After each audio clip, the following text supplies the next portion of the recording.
Welcome to the Cosmic Busker. My name is Bobby Cody. In this video, I want to take a look at an interview with Dr. Patricia Ann Straat.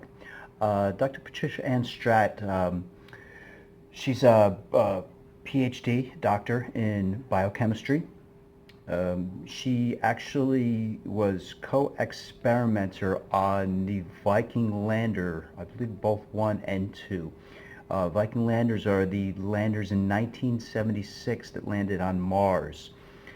And those Viking Landers had experiments designed to test for life on Mars. They are called the Labeled Release Life Detection Experiment.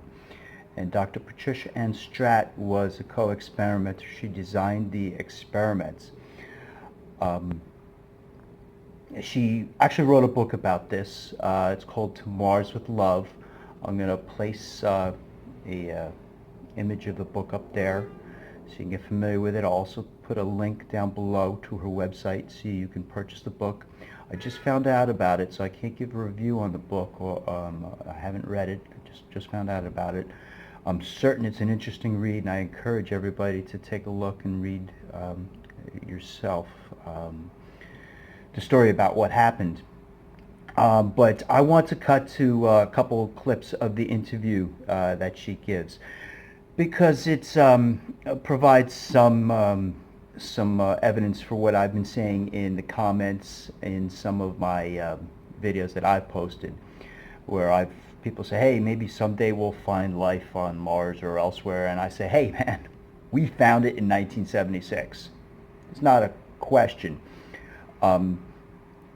So I'm going to cut to the interview real quick, a clip of the interview where Dr. Patricia Straat, she basically summarizes what was found first. So I'm going to cut to that right now. We'll come back, look at another clip as well, and then we'll finish up. Here it is.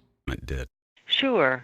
And I'd like to say that the life detection tests that were sent to Mars in 1976 are the only life detection tests that have ever been sent to Mars. And ours, the labeled release experiment, was positive for microbial life. So right from Dr. Patricia Straat, you hear her say that they found evidence of microbial life on Mars. The test came back as positive. I want to give a little background on how they prepared this test on Mars. If you're interested, link down below. You can hear the full interview and hear her say it right from her own words. I just want to summarize it real quick. Essentially what they did was they took 7 of the most simple type of nutrients and they put it in this the soil. And what they then did was waited to see what was exhumed or came out of the soil. The expectation that they would find some type of carbon gas, like carbon dioxide, methane, etc. Why? Because that's how life on Earth consumes and exhales. Consumes energy, exhales carbon dioxide. They expected some type of similar reaction, some carbon-based gas, either carbon dioxide, methane, something, carbon monoxide maybe, something along those lines. So when they did this experiment, came back positive. Boom, they put the nutrient in, boom, carbon dioxide came out. So they said, boom, that's positive for microbial life. Then the second experiment, what they did was they took that same Martian soil and they completely sterilized it in heat, extensive heat. I think it was 160 degrees centigrade is what she said. This would have killed off any bacteria. And then she put the nutrients in again. The reason being that they wanted to verify that the response of the carbon dioxide that they got wasn't a chemical reaction, but a biological reaction. So in the second experiment, they did that again where they killed off any potential microbes in the Martian soil. They put the nutrient in, no carbon dioxide. So that meant in that second experiment that they did kill off the bacteria in the Martian soil because there was no carbon dioxide. So that second experiment proved that it wasn't a chemical reaction, it was a biological reaction.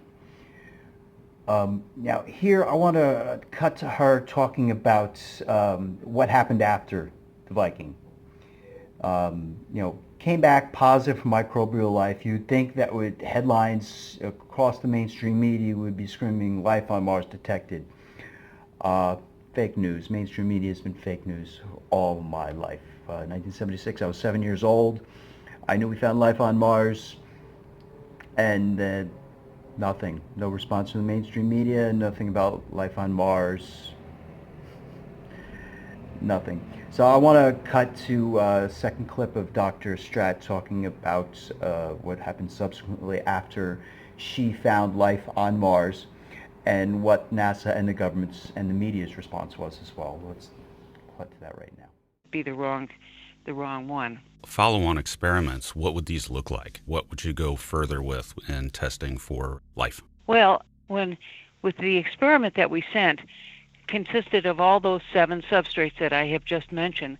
We would have liked to have separated them and tested each one of them individually.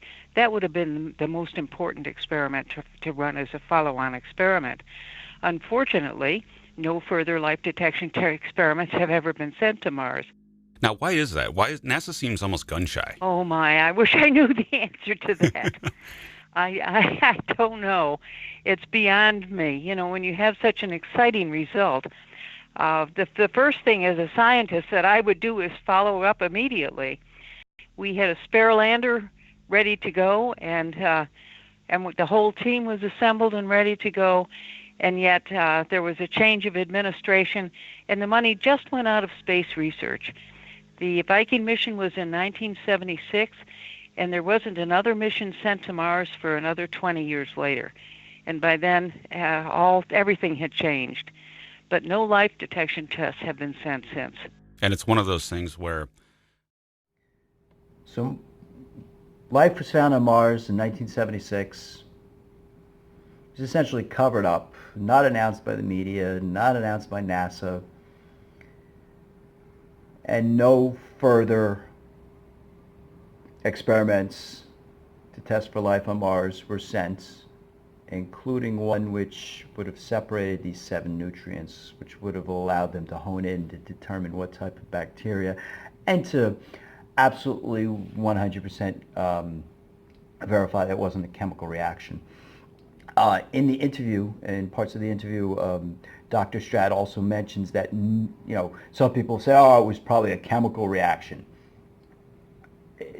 In numerous types of experiments since 1976, people have tried to prove that it was a chemical reaction. Nobody has been able to produce the results that Dr. Straat and the Viking team got with a chemical reaction.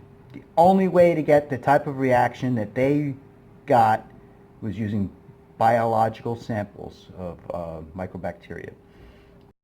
So, the overwhelming consensus of all rational people is that life was found on Mars in 1976. I encourage you to read her book. Again, I haven't read it yet. I'm looking forward to reading it. It must be fascinating. I'm going to put a photo of it up there somewhere. Link down below as well to her website, to Mars with Love is the name of the book, Dr. Patricia Ann Straat. Also down below is the interview with her. The program that interviewed her is called Event Horizon with John Michael Godier. I encourage you to listen to the full interview and subscribe as well to Event Horizon, their YouTube channel, the great web channel, YouTube channel. They do space and futuristic and science stuff. A lot of great programs on there, and I've utilized some interviews with them before. So other than that, thank you for watching, thank you for listening. Like, subscribe, share, comment, all that good stuff. And I hope to be doing another one of these videos in the next day or two. Thanks, everyone.